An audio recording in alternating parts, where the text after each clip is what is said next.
We are on the Erin Cruz show. We have with us live Russ Lambert. He is a man who is taking action. Where are you now? Are you in your congressional district walking around campaigning?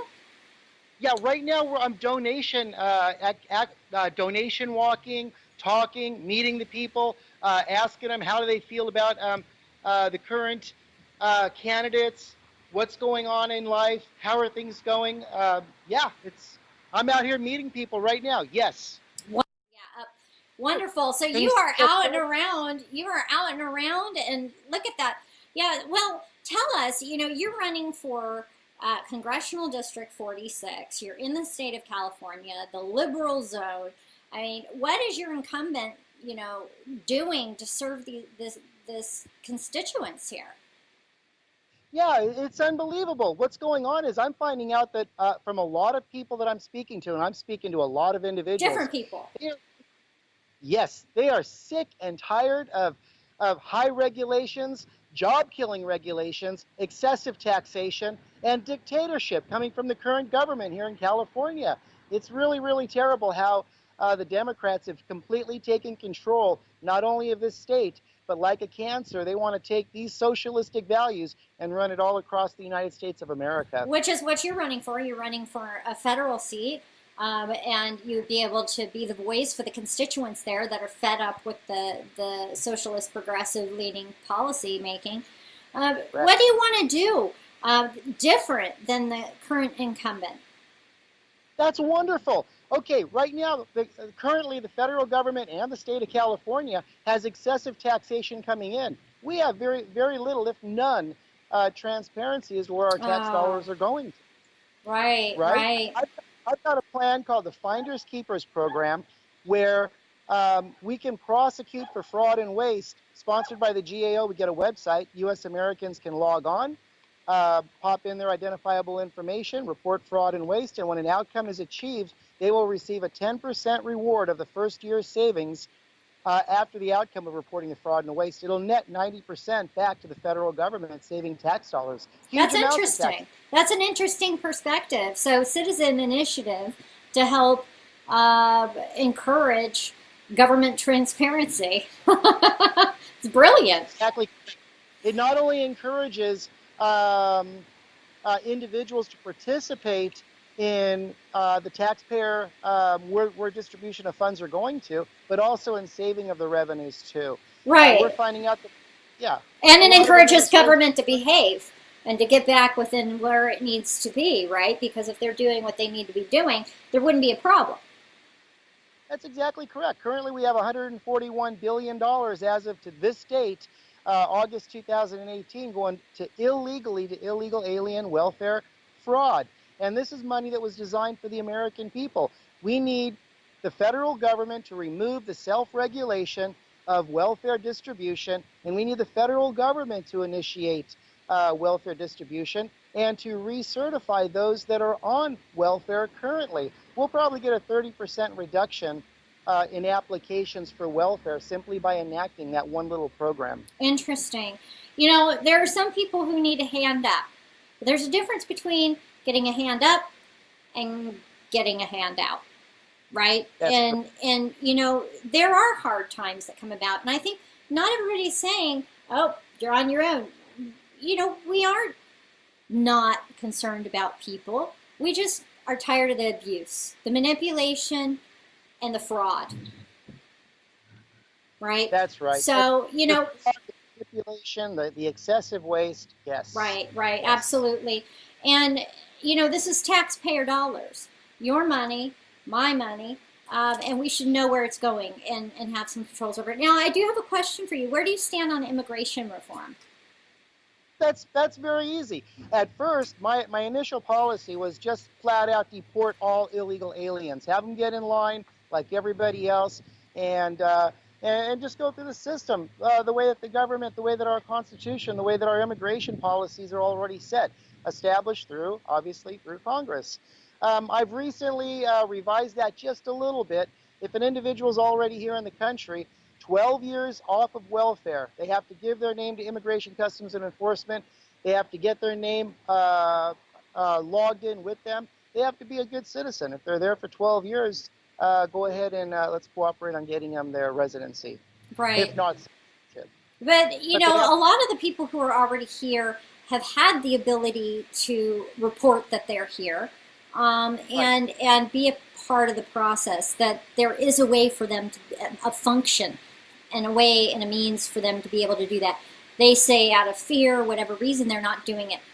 In my mind, and the way I'm standing here, that's not okay. We're a nation of laws. We need order. You know, and I don't think that it's unkind. It's just that we expect that people do the right thing. Why would we want people who don't want to do the right thing, aren't doing the right thing here in our country?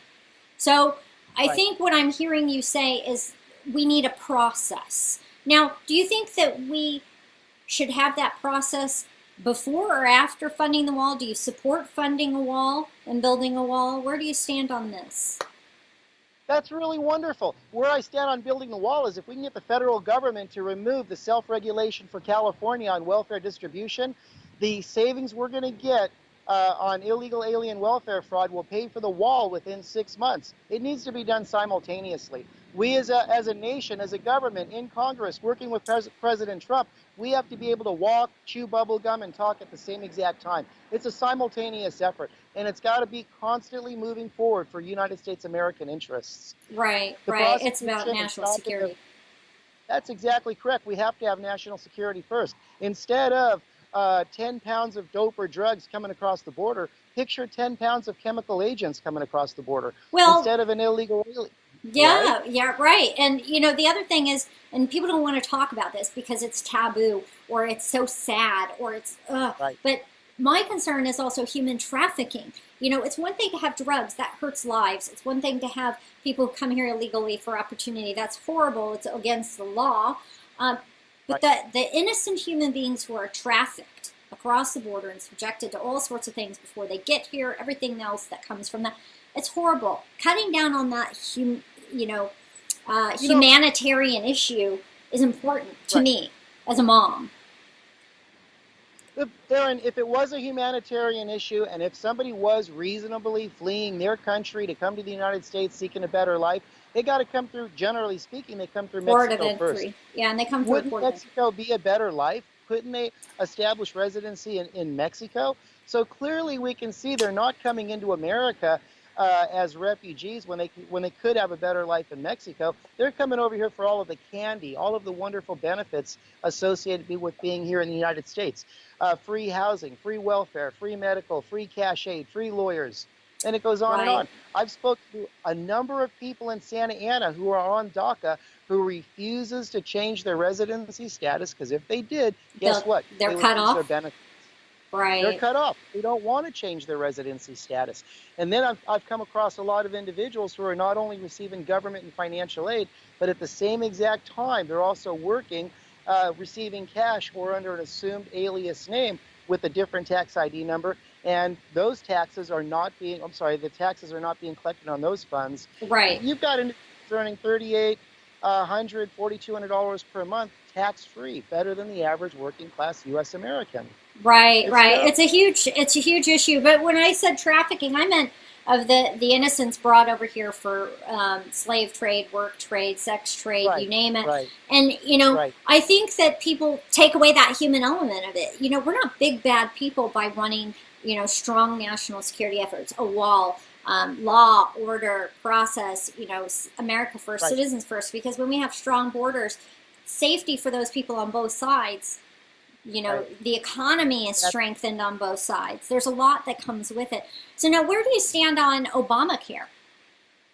Repealing. Obamacare is simple. That's another democratic socialistic idea where it's wealth redistribution from the middle to upper class, and it feeds money once again into areas where the United States Constitution says if an individual has the right or if they want the right to pursue health care, they can. Those individuals that don't want it.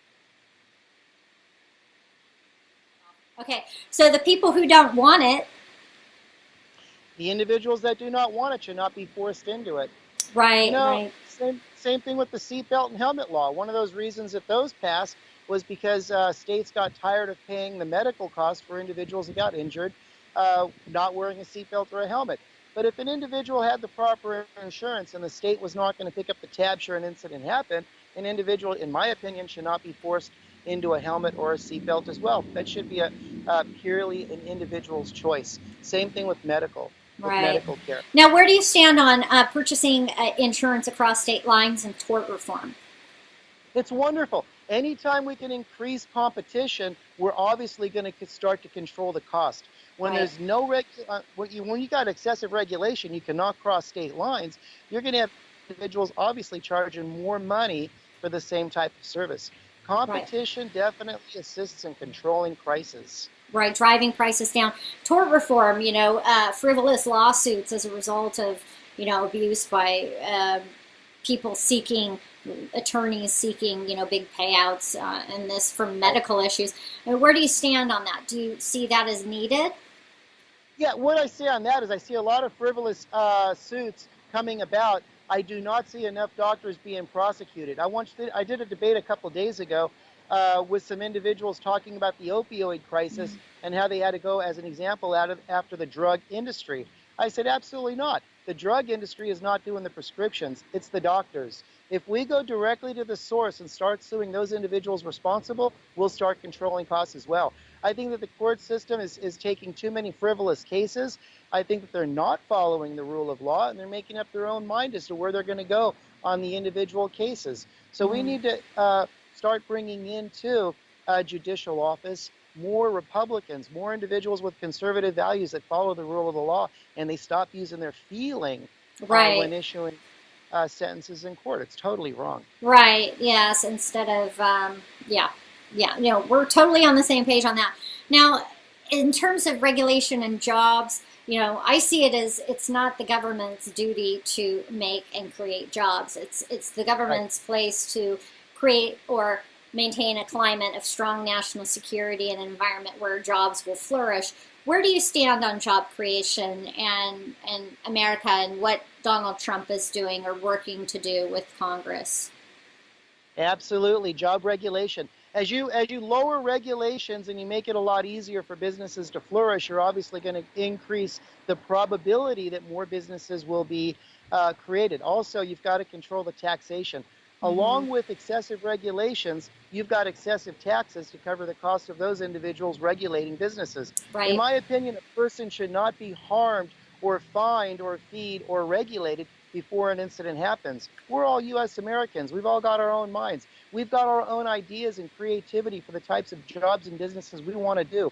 We need to be let loose so that we can institute those creations of jobs, of work, of products and services.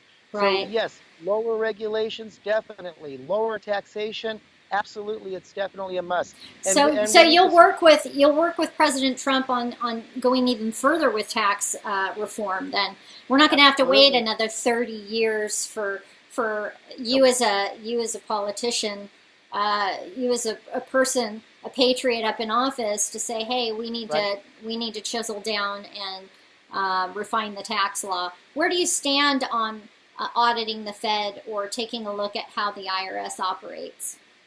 Yeah, the feds definitely need to be audited. Number one, we've got an estimated 25% of revenue going through the Pentagon unaccountable for. When that audit was conducted under President Clinton, it was a travesty. The audit was actually stopped. The Internal Revenue needs to be audited. Health and Human Services, Child Support Services needs to be audited fully. Did you know that we've got right now, through Health and Human Services, we've got 66 cents on every dollar is going back to the states for the regulation of child support. What you've got is you've got individual states that are jacking up the bill to the federal government, and wrongful funds are being given to the states. So yeah, we definitely need accountability in the federal system for sure. Right, in the federal system. I think overall, I think you hit it right there. The federal body has been taking advantage of the taxpayer and gotten greedy. We have $20 trillion in debt. Donald Trump has been working towards, and I know you're running for the House of Representatives, which doesn't do quite the same role as the Senate, but Donald Trump has been trying to do some good work with, tariffs and some of these trade deals and other things. Where do you stand on maybe his unconventional methods?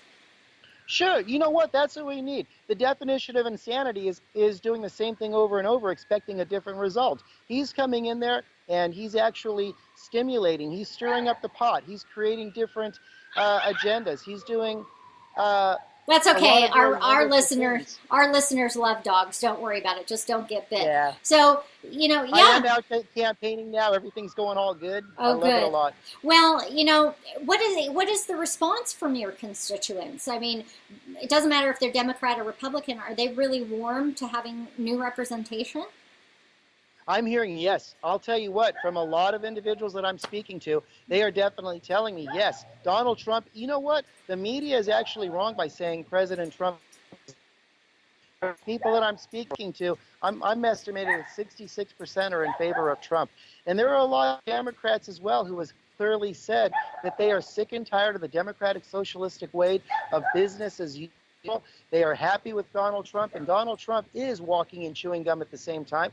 He's creating multiple platforms simultaneously, and everything that he is doing is for the beneficial interest of U.S. Americans. And So, that's, yeah, I think that's phenomenal. I'm sorry. No, go ahead. Yeah, and it's about time that we had a candidate, a president, an individual in office fighting for U.S. American values and not worried about his reputation, whatsoever. He is speaking his mind. He's going to NATO. He's bringing cash in. He's negotiating trade deals all across the entire world, and he's saying, hey, it has not been fair for a long time. It will be fair from now on. I think that President Trump said the right thing when he said, we're going to go into another country and we're going to protect their borders. Well, guess what? They have resources. They have the ability to repay us in one form or another. Maybe they've got oil. Maybe they've got silver and gold reserves. But I think that the United States of America needs to seriously be reimbursed for going into other nations as well and assisting them with protecting their borders. Right. So because I don't ever want to say that I'm not for helping other nations. I think that we as Americans are compassionate, and we do have a concern for the world that many things across the globe affect us. But these other nations, I don't see us as nation builders, okay? We shouldn't be nation builders.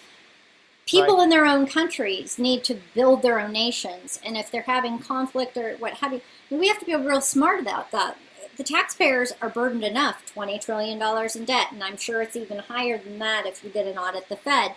I mean, how do you view nation building? Is it the same that we need to make sure that we have the right deals in place to be, compensated? Right. You hit that right on the point. That's exactly Donald Trump's values. How can we be protecting and building other nations, but we're not protecting and rebuilding the United States of America first? We have to take care of our own home before we can go out and help the neighbors, unfortunately. I love assisting other people as well. I love foreign nations. I love foreign people. Of but course. Once in a while, people have to stand up every once in a while and participate in their own rescue.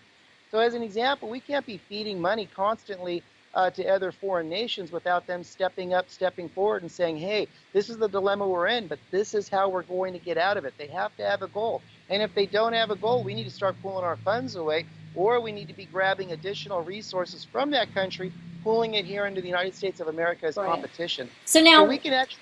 So where do you stand on a lot of this foreign aid?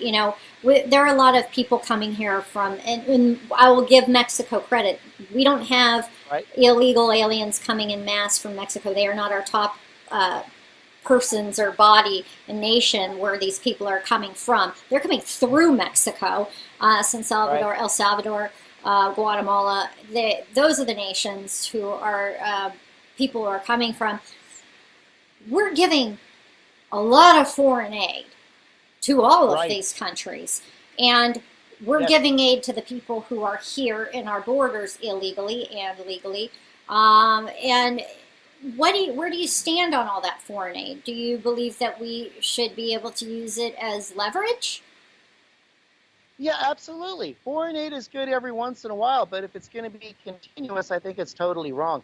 As an example, you keep tossing a fish at a person, why don't we just teach them how to fish? Why don't we find the exact root of the cause that's causing these individuals to flee and come into the United States of America and give them the assets necessary to correct the situation?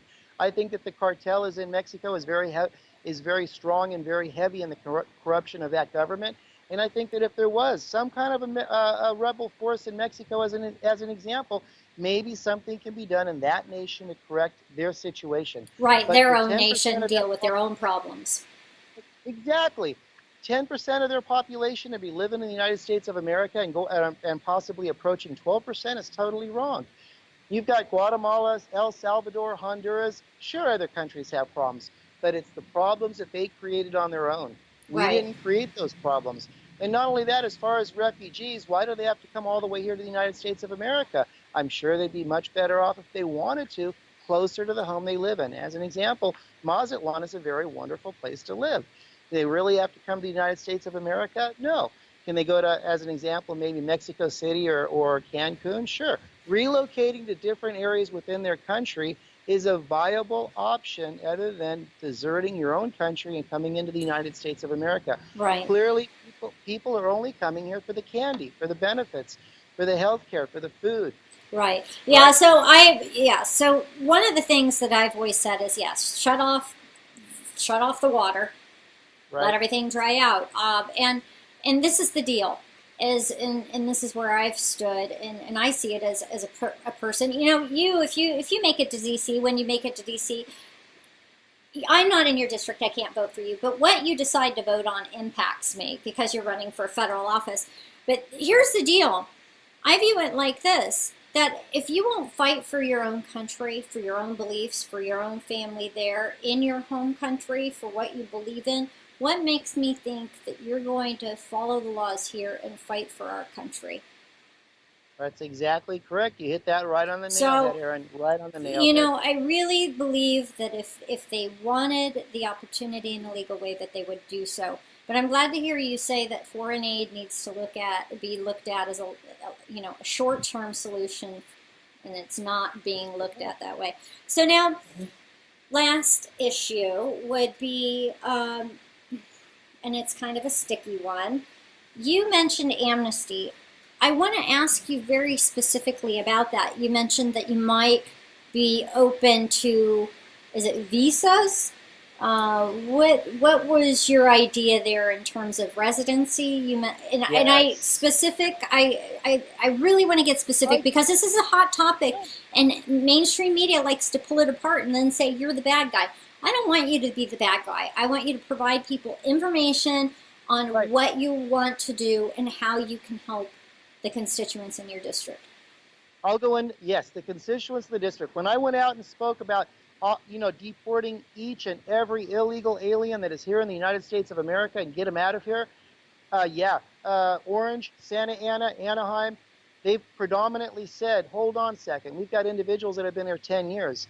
So I have created a plan that seems to have gone really, really well. It's a 12-year path for individuals that are here. They've got to be paying taxes for 12 years, off of the welfare system, no housing.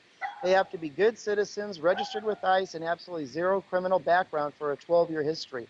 Obviously, if they get certain infractions, they've got to get those taken care of. Any criminal activity, you're automatically gone. I've seen a lot of individuals that are not registered on to the system, and they are on welfare, unfortunately, and they are receiving housing benefits, whereas U.S. American families living on the streets are not entitled to these housing benefits. All the homeless. Yes, thousands, 50,000 in LA County. If somebody's on welfare illegally, you get them deported. Also, with the recertification of welfare, you're going to love this one. The federal government needs to thumbprint and DNA swab each and every person receiving any kind of welfare benefit. It's a public assistance, and since it's a public assistance, the federal government has the right to fingerprint and swab. By doing that alone, we're going to remove a lot of not only the double applications, but we're also going to be able to match up other individuals that have done certain different types of criminal activities, such as identity theft. Right. So there's a lot of things we can do. Now, there might be constitutionally found unconstitutional for a couple of reasons, but the thumbprint, I don't know that would be a problem. Thumbprint, it's like a signature. Thumbprint and DNA swab. We're moving into a new future. You've got, I've seen multiple. Or biometric scanning. The other idea is this: there is a bill, and they've been trying to move forward with more biometrics at the border crossings and other things. We need a higher level technology at the border. So you have infrastructure, technology, and manpower. But the biometrics could play a strong role in weeding out a lot of those fraudulent. But Erin, you got to situations. understand also, these are federal benefits. These are public benefits. And if it's a public benefit, if somebody wants to participate, pull a hair sample and check it for dope and drugs if they're going to be on the welfare system. Remember, they don't have to be on the public assistance if they don't want to, but they do have to comply. As an example, U.S. Americans have to show some form of tax returns, pay stubs, bank statements, things like that. Right. Perfect. Well, that answers that question. So you're talking a long-term path to citizenship, correct? Super long. Make it 12 years and make that penalty high. Well, I think it's an encouraging movement to speak that it's not a cutoff. It's an opportunity. And, it's something that at least your constituents can look at and say, well, I can support that or I can't. So thank you for expanding on that. I do appreciate it. I want to say, please, if you could, we're getting to the end of our interview.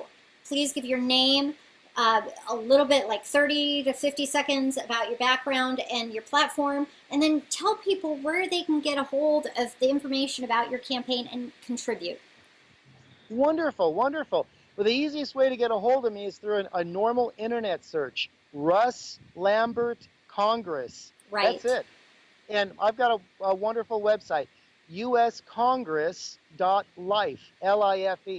Wonderful. On the website, you'll see an area for donations. I'm only looking for $20. That's it. $20, and it doesn't even have to be from Anaheim, Orange, and Santa Ana. It could be from anywhere in the United States of America. Right. Because what's going on here in California is definitely spreading all across the country. These democratic socialists want to take away our rights. They want to dictate our authority. They want to tell us what to do. They want to tell us the sodas we can and cannot drink, the type of meats we can and cannot eat, the type of straws we can use. I mean, unbelievable. So yeah, get a hold of me. My name is Russ Lambert. I'm a fraud investigator, United States Marine. I still am. I'm in the United States Coast Guard Auxiliary, God bless volunteer you. lifesaver. Yeah, I've got a Department of Homeland Security employment ID. I've been doing fraud investigating for 8 years. Went through the Rio Hondo Law Enforcement Academy. I've got a Certificate of Honors, Administration of Justice certificate from Rio Hondo. I kind of know what I'm doing. Well, I'm a bipartisan. it's good. It's good. You care and you love the country and you want to serve your community. And that's what we need. We need patriots, not politicians, doing the good, hard work, especially in the district of corruption. So God bless you. And if you want to be on the show again, if you have an update, we would love to have you on. And again, thank you for being on the Erin Cruz Show. Erin, thank you very much. I want to thank your entire staff, and it's been a very wonderful pleasure. Thank